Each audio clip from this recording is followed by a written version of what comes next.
Guys, what's up? claywitheknives.com. Check it out. The super popular XM-18 3.5 from Hinderer knives in an automatic.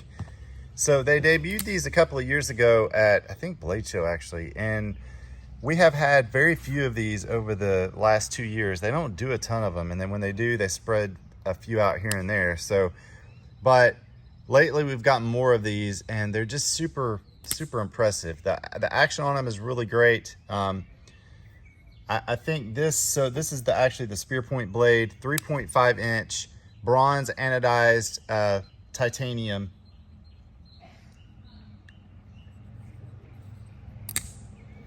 .20 CV steel. They do that on all of these. This is the stonewash blue. That's stonewash bronze. This is stonewash blue. It's got a really cool look to it. So I'm digging these colors from Hinderer knives, and this is the automatic version of the XM-18 3.5 inch.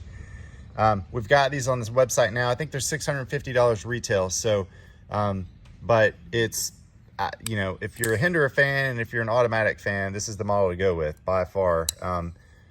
A, because it's the only auto they have to my knowledge at the moment, but B, because it's just a cool ass knife. So if you're an automatic fan and you're a Hinderer fan, this is the one for you. And they don't do a ton of them, so I would snag one of the colors if you like them. I personally love the freaking blue. I think it's awesome. So anyway, this is the XM-18 automatic from Hinderer knives, eknives.com, guys. We got all kinds of stuff. Have a nice day.